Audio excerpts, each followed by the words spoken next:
They found the records buried beneath a false wall in a crumbling archive outside Dresden. Hundreds of mold-eaten folders sealed with red wax and stamped anomaly. Among them, one folder thinner than the rest, its pages brittle with time, told a story so strange, so intimate, that most historians dismissed it as fabrication. But not all, because inside was the name of a patient whose existence had been erased from all official medical ledgers. A patient once known as Dorothea Tannen, later referred to only by a single letter, E. The year was 1871, in the shadow of a newly unified German Empire still drunk on the iron victories of Bismarck. While Berlin celebrated its industrial dawn, a quieter revolution stirred behind closed doors. One not of steel and gunpowder, but of flesh, identity, and forbidden longing. At the heart of it was a disgraced anatomist, Dr. Friedrich Lenz, a man obsessed not with disease or function, but with the soul's alignment to its vessel. To him, the body was not sacred. It was a puzzle, malleable, imperfect, and above all, reversible. Dr. Lenz had once lectured at the University of Heidelberg before being dismissed for what the faculty called monstrous inversions of surgical ethics. In reality, he had been caught attempting to implant testicular tissue into a female cadaver during a closed autopsy demonstration. Banished from academic medicine, he vanished into a decaying sanatorium in Saxony, where the patients were too poor to refuse his care and the dead too voiceless to object. It was there that E found him. E's story begins not in a clinic, but in a theater. Born Dorothea Tannen to a merchant family in Leipzig, E had grown up in velvet-draped opera boxes, mimicking the gestures of noblemen on stage, and later, behind closed doors, mimicking something far more dangerous, the mannerisms of male officers and dukes. As puberty soured her disguise and flesh betrayed performance, E found herself uncast, unloved, and unmoored. She fled the city dressed in her father's coat, cutting her hair in a tavern mirror with a dull knife, and vanished into the anonymous fog of Dresden's alleyways. By the time she appeared at Dr. Lenz's door, she was skeletal, trembling, and spoke with a clarity that unnerved the doctor. "If the body is merely a tool," she said, "then I demand you forge me a new one." Lenz didn't laugh. He invited her inside. The records that remain, fragmented, scorched, annotated in Latin and Old Medical German, describe a series of transformative interventions performed over 6 months. No payment was exchanged. E offered herself as specimen, and Lenz treated her with both clinical detachment and a strange, almost paternal tenderness. He began with hormone injections derived from animal glands, a practice now long debunked, but at the time considered a cult genius. E endured fevers, bleeding, hallucinations, but she stayed. Then came the knife. Part of the surgical notes are redacted with thick ink, but what survives is harrowing. Skin grafts from the thigh, a crude phalloplasty using segments of intestine, and a long, unsutured perineal wound left open for divine judgment, as Lenz chillingly scribbled in the margins. There were complications, always. Infections, tremors, gangrene. But E did not die. She changed. She began to walk with squared shoulders, wearing a tailored waistcoat Dr. Lenz had altered for her slight frame. Her voice, though fragile, deepened slightly under the influence of strange tinctures. And in one letter, preserved only as a copy, Lenz wrote to a colleague in Vienna, "She no longer flinches at her reflection. With that is either madness or a miracle. I no longer know the difference." But what truly haunted the record was not the surgery itself. It was what came after. Spring came late that year. The hills around the sanatorium still bore patches of frozen soil, and the trees stood like blackened ribs against a leaden sky. Inside, the corridors smelled of iodine and burnt linens. E was recovering in what had once been the embalming room, its windows bricked up, its walls echoing with a metallic hush. she slept little. When she did, it was with one hand clenched around a shaving razor, the other beneath her waistcoat, tracing scars that no longer felt foreign. But outside the walls, whispers had begun. The townspeople of Radibul had always been wary of the corpse doctor. Children dared each other to approach the iron gate. Churchgoers crossed themselves when passing.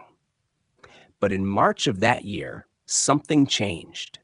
A stable boy claimed he'd seen a man with a woman's voice walking the gardens in the moonlight. A nun visiting her dying sister said the figure bowed to her like an aristocrat, then disappeared into the mist. Stories spread, first like rumors, then like plague. And then the letter arrived. Official, wax-sealed, bearing the black eagle of the Imperial Medical Office.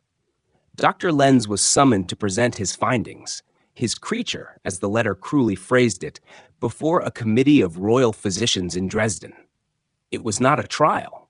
Not yet. It was, in their words, a clarification of categories.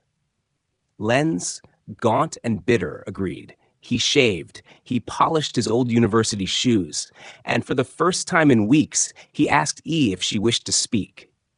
"I am not a spectacle," she said softly. "But you are a revolution," he replied. On the morning of April 9th, 1872, a borrowed carriage creaked its way into the courtyard. E emerged, clothed in a tailored frock coat, a crisp collar, and a cravat dyed deep oxblood. Her face was pale but composed. The journey to Dresden took 4 hours. She spent most of it staring at her hands, flexing the fingers like she no longer trusted them to obey. The House of Inquiry, a converted anatomy theater, was cold, candle-lit, and lined with velvet-robed physicians, some clutching canes, others syringes. There was a basin in the center of the floor, a chair, and nothing else. Dr. Lenz stood before them, delivered a lecture that was half sermon, half confession. He cited Hippocrates, Galen, even St. Augustine. He spoke of biological misalignment, of the surgical possibility of spiritual congruence. His words rose like smoke in the theater, uncertain if they would be worshipped or condemned. Then he gestured for E to join him. She stepped forward, slowly, and bowed. There was a long silence. One physician rose and asked, "Your name?" She hesitated, then said, "Emil." "Your birth name?" She looked at Dr. Lenz, then back at the crowd. "Buried," she said. They pressed harder. "Are you fertile? Do you urinate standing? Have you consummated with a woman? What manner of member do you possess?" Each question was a blade. Emil answered only some. Others he let dissolve in the silence. Then came the final humiliation, a request for physical examination. He declined. A scandal, one doctor gasped. Another called it heresy. And yet none could deny what stood before them. A being neither man nor woman by nature's decree, but made, stitched, sculpted, redefined, by hands both desperate and divine. The committee recessed in chaos. Dr. Lenz and Emil left before dawn. They returned to the sanatorium in silence. But the damage had already begun. Within days, a local priest filed charges of unnatural experimentation. An anonymous article in the Dresdner Neueste Nachrichten described a mad doctor building abominations. The town mayor declared the sanatorium in violation of health codes. And perhaps worst of all, a fire broke out in the sanatorium's east wing. Some said it was an accident. Others claimed they saw torchlight. E barely escaped, covered in soot. Dr. Lenz, however, did not. His body was found near the library, arms burned, clutching a blackened satchel of surgical tools. The revolution, it seemed, had ended in ash. After the fire, the sanatorium was shuttered. The surviving patients were carted off to municipal infirmaries or quietly released to the streets. The ruins stood blackened and hollow for months, until one morning, the entire structure collapsed during a storm, as if the earth itself wished to bury the memory. But Emil survived. He escaped through the forest, traveling east under different names, sometimes as Eric, sometimes as Karl, and once in a forged Russian passport as Emil Lenz, claiming to be the doctor's cousin.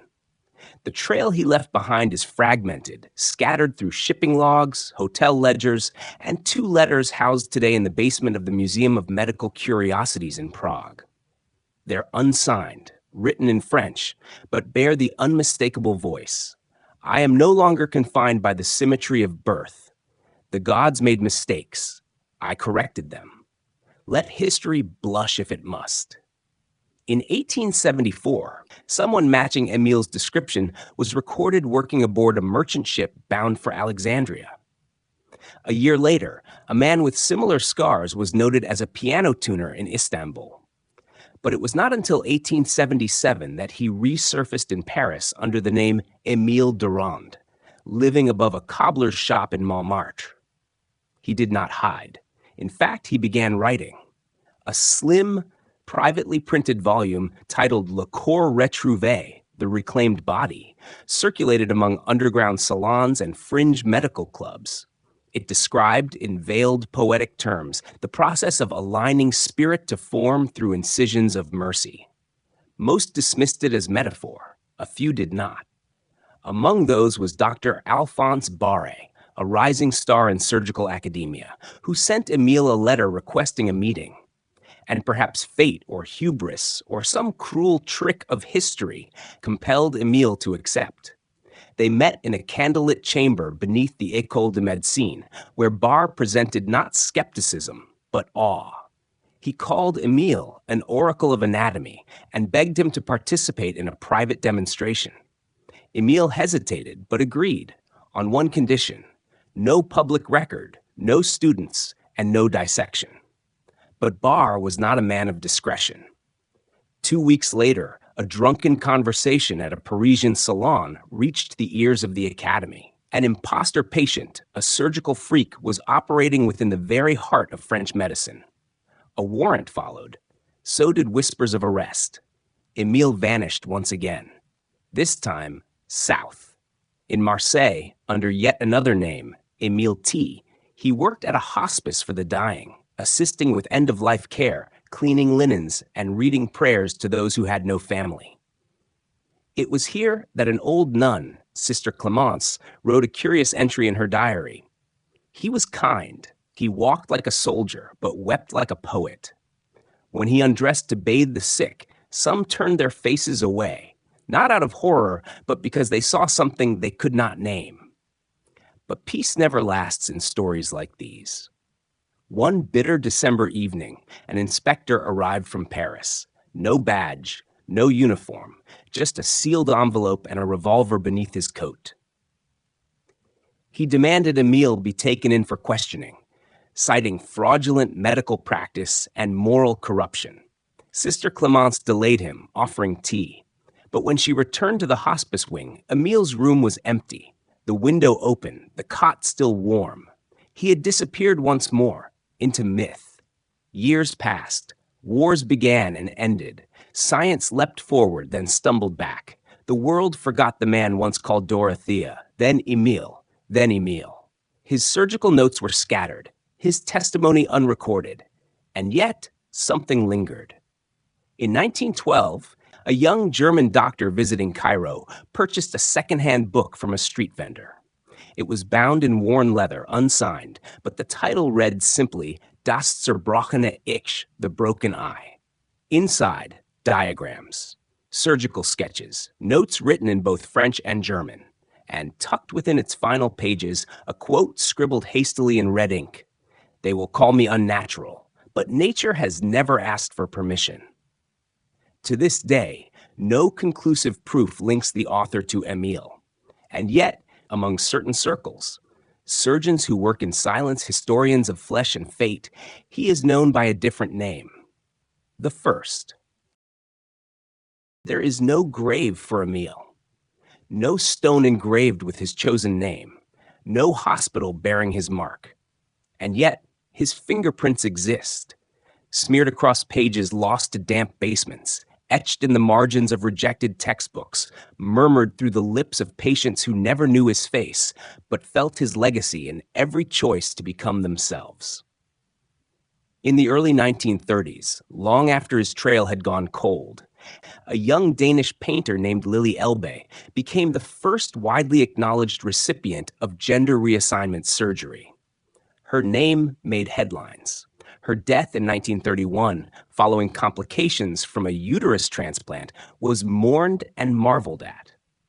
But among her surviving letters, one passage stands out.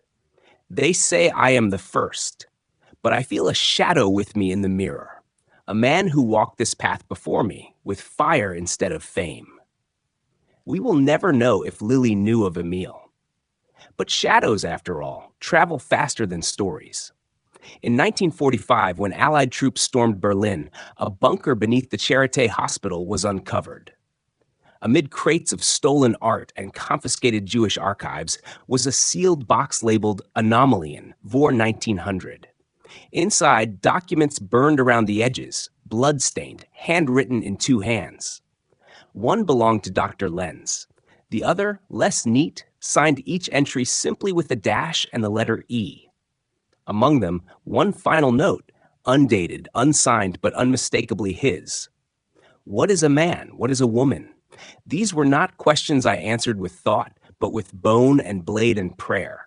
I did not wish to become God. I only wished to be heard by him. That page is now kept in a locked drawer in a private collection, never shown to the public. Why? Because the world still flinches from stories like Emile's. Stories that do not fit neatly into dates and diagrams. Stories written in scar tissue instead of ink. Because to acknowledge him is to admit we have buried more than just his name. We have buried possibility itself. And yet in certain hospitals, when the lights are low and the last patient has gone under anesthesia, some surgeons claim they feel a presence behind them. A whisper, a breath, a question older than medicine. Will they let me live this time? History does not always move forward. Sometimes it circles. Sometimes it forgets on purpose. But if you listen closely, in libraries that no longer catalog his works, in morgues that once echoed his name, in the hush of operating rooms where the impossible is attempted again and again, you may still hear him. Not asking for remembrance, only recognition. The story of the first gender reassignment surgery may never appear in textbooks, and the man who lived it may never have his face printed on museum walls. But perhaps, in some silent corner of your soul, you recognize what he was trying to say, not with his words, but with his becoming, that the body is not a sentence, it is a conversation. And some of us are born only halfway through.